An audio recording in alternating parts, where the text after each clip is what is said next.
اس پیشن گوئی کی تفصیل اوپر سورت کے تعارف میں آ چکی ہے۔ یہاں یہ بات قابل ذکر ہے کہ چند سالوں کے لیے قرآن کریم نے بضع کا لفظ استعمال فرمایا ہے، جس کا ترجمہ اردو میں چند کیا جاتا ہے، لیکن عربی زبان میں بضع کا لفظ 3 سے لے کر 9 تک کے لیے بولا جاتا ہے۔ چنانچہ شروع میں ابی بن خلف نے حضرت ابوبکر رضی اللہ تعالی عنہ سے جو شرط لگائی تھی وہ یہ تھی کہ اگر 3 سال کے اندر رومی فتح پا گئے تو وہ حضرت ابوبکر رضی اللہ تعالی عنہ کو 10 اونٹ دے گا، ورنہ حضرت ابوبکر رضی اللہ تعالی عنہ اس کو 10 اونٹ دیں گے۔ جب حضرت ابوبکر رضی اللہ تعالی عنہ نے حضرت صلی اللہ علیہ وسلم سے شرط کا ذکر کیا تو آپ صلی اللہ علیہ وسلم نے فرمایا کہ قرآن کریم میں بضع کا لفظ آیا ہے اور اس میں 3 سے لے کر 9 سال تک کا احتمال ہے، اس لیے تم ابی بن خلف سے 10 کے بجائے 100 اونٹوں کی شرط لگا لو، البتہ مدت کو 3 سال سے بڑھا کر 9 سال کر دو۔ حضرت صدیق اکبر رضی اللہ تعالی عنہ نے ایسا ہی کیا۔ چونکہ رومیوں کے فتح پانے کا دور دور بھی کوئی احتمال نظر نہیں آتا تھا،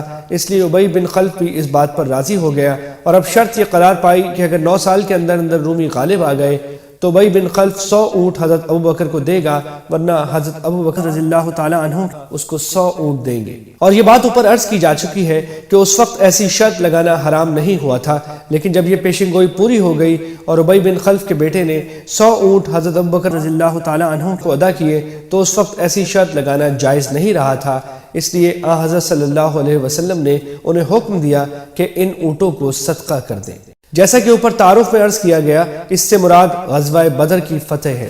یعنی اگر آخرت کو نہ مانا جائے تو اس کا مطلب یہ ہوگا کہ اللہ تعالیٰ نے یہ کائنات یوں ہی بغیر کسی مقصد کے پیدا کر دی ہے، جس میں نہ کسی ظالم اور بدکار سے کوئی حساب کبھی لیا جائے گا اور نہ کسی نیک انسان کو اس کی نیکی کا کوئی انعام کبھی مل سکے گا۔ نیز یہ کائنات غیر محدود مدت تک اسی طرح بے مقصد چلتی رہے گی۔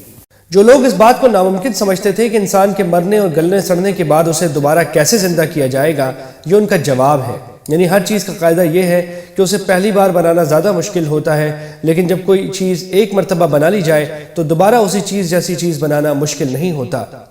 یہ آیت بتا رہی ہے کہ اللہ تعالیٰ نے ہی تمام چیزوں کو پہلی بار پیدا فرمایا ہے، اس لیے اللہ تعالیٰ کے لیے انہیں دوبارہ پیدا کر دینا کیا مشکل ہے۔ یعنی ایک مرحلے پر یہ مشرک لوگ صاف جھوٹ بول جائیں گے کہ ہم نے دنیا میں کبھی شرک ہی نہیں کیا تھا۔ چنانچہ سورہ انعام میں قرآن کریم نے ان کا یہ مقولہ نقل فرمایا ہے کہ واللہ ربنا ما کننا مشرکین، ہم اللہ اپنے پروردگار کی قسم کھا کر کہتے ہیں کہ ہم لوگ مشرک نہیں تھے۔ دیکھیے سورہ انعام۔ جاندار کو بے جان سے نکالنے کی مثال جیسے انڈے سے مرغی، اور بے جان کو جاندار سے نکالنے کی مثال جیسے مرغی سے انڈا۔ پھر اللہ تعالیٰ نے یہ مثال دی ہے کہ زمین قحط کی وجہ سے مردہ ہو چکی ہوتی ہے اور اس میں کچھ اگانے کی صلاحیت نہیں رہتی، لیکن اللہ تعالیٰ بارش برسا کر اسے دوبارہ زندگی بخشتے ہیں۔ اسی طرح انسانوں کو بھی مرنے کے بعد وہ دوبارہ زندہ کر دیں گے۔ یہاں سے آیت نمبر 37 تک اللہ تعالیٰ کی توحید کا بیان ہے۔ اس غرض کے لیے اللہ تعالیٰ نے کائنات میں پھیلی ہوئی اپنی قدرت کی بہت سی نشانیوں کی طرف توجہ دلائی ہے۔ اگر کوئی شخص حقیقت پسندی اور انصاف سے ان پر غور کرے تو اسے نظر آئے گا کہ ان میں سے ہر چیز گواہی دے رہی ہے کہ جس ذات نے کائنات کا یہ محیر العقول نظام بنایا ہے وہ اپنی خدائی میں کسی شریک کی محتاج نہیں ہو سکتی، اور نہ یہ بات معقول ہے کہ اتنے عظیم الشان کارناموں کے بعد چھوٹے چھوٹے کاموں کے لیے معاذ اللہ وہ چھوٹے چھوٹے خداؤں کی ضرورت محسوس کرے۔ عام طور پر نکاح سے پہلے میاں بیوی الگ الگ ماحول میں پرورش پاتے ہیں، لیکن نکاح کے بعد ان میں ایسا گہرا رشتہ پیدا ہو جاتا ہے کہ وہ اپنے پچھلے طرز زندگی کو خیر بات کہہ کر ایک دوسرے کے ہو رہتے ہیں۔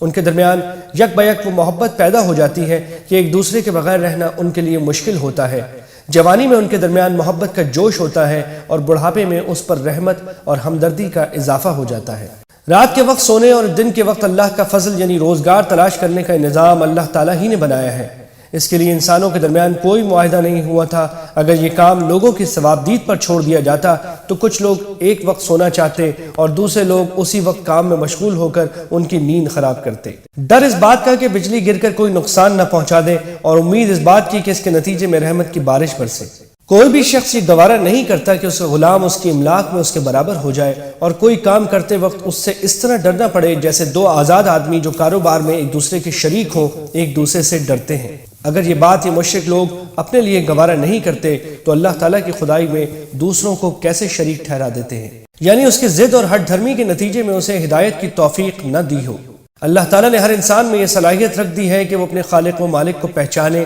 اس کی توحید کا قائل ہو اور اس کے پیغمبروں کے لائے ہوئے دین کی پیروی کرے۔ اسی کو آیت میں فطرت سے تعبیر کیا گیا ہے۔ یعنی یہ فطری صلاحیت جو اللہ تعالیٰ نے ہر انسان کو عطا فرمائی ہے، اس صلاحیت کو ختم نہیں کیا جا سکتا۔ ماحول کے اثر سے انسان غلط راستے پر جا سکتا ہے، لیکن اس کی یہ صلاحیت ختم نہیں ہو سکتی۔ چنانچہ جب کبھی وہ ضد اور عناد کو چھوڑ کر حق پرستی کے جذبے سے غور کرے گا تو اس کی یہ صلاحیت کام دکھائے گی اور وہ حق تک پہنچ جائے گا۔ البتہ یہ اور بات ہے کہ کوئی شخص مسلسل ضد اور عناد کی روش اختیار کر رکھے اور حق بات سننے کے لیے تیار ہی نہ ہو تو اللہ تعالیٰ خود اس کے دل پر مہر لگا دے، جیسا کہ کئی آیتوں میں بعض کافروں کے لیے اللہ تعالیٰ نے خود بیان فرمایا ہے۔ سورہ بقرہ اور پیچھے آیت نمبر 29 میں یہی حقیقت بیان فرمائی گئی ہے۔ انسان جب پہلے دنیا میں آیا تو اس نے اس فطری صلاحیت سے کام لے کر دین حق کو اختیار کیا، لیکن پھر لوگوں نے الگ الگ طریقے اختیار کر کے اپنے آپ کو مختلف مذاہب میں بانٹ لیا۔ اسی کو دین کے ٹکڑے ٹکڑے کرنا اور فرقوں میں بٹ جانے سے تعبیر فرمایا گیا ہے۔ یعنی تنگی کے مواقع پر مایوس ہو کر اللہ تعالیٰ کی ناشکری کرنے کے بجائے اول تو یہ سمجھنا چاہیے کہ وسعت اور تنگی کا فیصلہ اللہ تعالیٰ اپنی حکمت اور مصلحت کے تحت فرماتا ہے، جو ضروری نہیں کہ ہر ایک کی خواہشات کے مطابق ہو یا اس کی سمجھ میں بھی آ جائے۔ دوسرے، چونکہ وسعت اور تنگی اللہ تعالیٰ ہی کے اختیار میں ہیں، اس لیے تنگی کے مواقع پر اسی کی طرف رجوع کر کے اسی سے مدد مانگنی چاہیے۔ پچھلی آیت میں بتایا گیا تھا کہ رزق تمام تر اللہ تعالیٰ کی عطا ہے، اس لیے جو کچھ اس نے عطا فرمایا ہے وہ اسی کے حکم اور ہدایت کے مطابق خرچ ہونا چاہیے۔ لہٰذا اس میں غریبوں، مسکینوں اور رشتہ داروں کے جو حقوق اللہ تعالیٰ نے مقرر فرمائے ہیں وہ ان کو دینا ضروری ہے، اور دیتے وقت یہ اندیشہ نہیں ہونا چاہیے کہ اس سے مال میں ایک کمی آ جائے گی، کیونکہ جیسا کہ پچھلی آیت میں فرمایا گیا، رزق کی کشادگی اور تنگی اللہ تعالیٰ ہی کے قبضے میں ہے، وہ تمہیں حقوق کی ادائیگی کے بعد محروم نہیں فرمائے گا۔ چنانچہ آج تک نہیں دیکھا گیا کہ حقوق ادا کرنے کے نتیجے میں کوئی مفلس ہو گیا ہو۔ واضح رہے کہ سورہ روم کی آیت مکہ مکرمہ میں نازل ہوئی تھی اور یہ پہلی آیت ہے جس میں سود کی مذمت کی گئی ہے۔ اس وقت تک سود کو واضح لفظوں میں حرام نہیں کیا گیا تھا، لیکن اشارہ فرما دیا گیا تھا کہ اللہ تعالیٰ کے نزدیک سود کی آمدنی بڑھتی نہیں، یعنی سود لینے والا لیتا تو اسی ارادے سے ہے کہ اس سے اس کی دولت بڑھے گی، لیکن اللہ تعالیٰ کے نزدیک وہ بڑھتی نہیں ہے، کیونکہ اول تو دنیا میں بھی حرام مال اگرچہ گنتی میں بڑھ جائے لیکن اس میں برکت نہیں ہوتی۔ مال و دولت کا اصل فائدہ تو یہ ہے کہ انسان کو اس سے آرام و راحت نصیب ہو، لیکن حرام آمدنی کی گنتی بڑھانے والے بکثرت دنیا میں بھی پریشانیوں کا شکار رہتے ہیں اور انہیں راحت نصیب نہیں ہوتی۔ دوسرے، دولت کی یہ بڑھوتری آخرت میں کچھ کام نہیں آتی، اس کے برخلاف صدقات آخرت میں کام آتے ہیں۔ اسی حقیقت کو سورہ بقرہ میں بیان فرمایا گیا ہے کہ اللہ تعالیٰ سود کو مٹاتا ہے اور صدقات کو بڑھاتا ہے۔ واضح رہے کہ اس آیت میں ربا کا لفظ استعمال کیا گیا ہے جس کے مشہور معنی سود کے ہیں، لیکن اس کے ایک معنی اور ہے، اور یہ کہ کوئی شخص اس نیت سے کسی کو کوئی تحفہ دے کہ وہ اس کو اس سے زیادہ قیمتی تحفہ دے گا۔ مثلا شادی بیاہ کے موقع پر نیوتا کی جو رسم ہوتی ہے اس کا یہی مقصد ہوتا ہے۔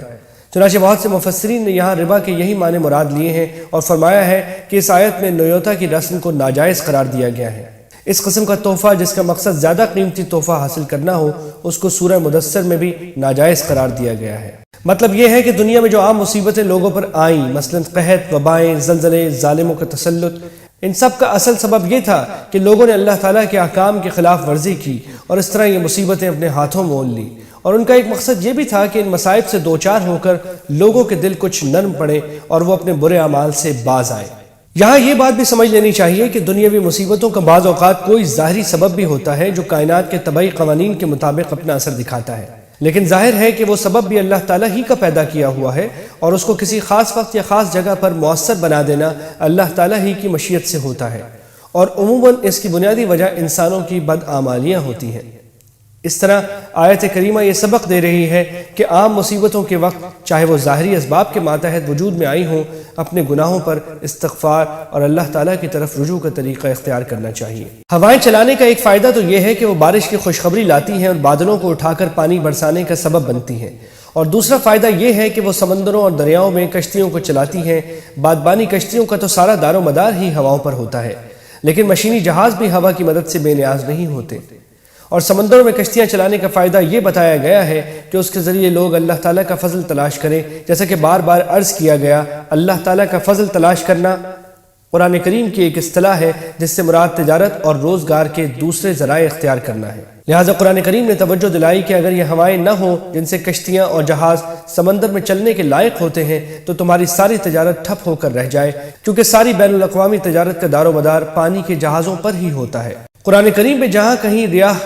ہوائیں کا لفظ جمع کے صیغے میں آیا ہے اس سے مراد فائدہ مند ہوائیں ہیں، اور جہاں ریح ہوا مفرد آیا ہے وہاں اس سے مراد نقصان دہ ہوا ہے۔ یعنی وہ اندھے جو کسی کی رہنمائی قبول نہ کرے۔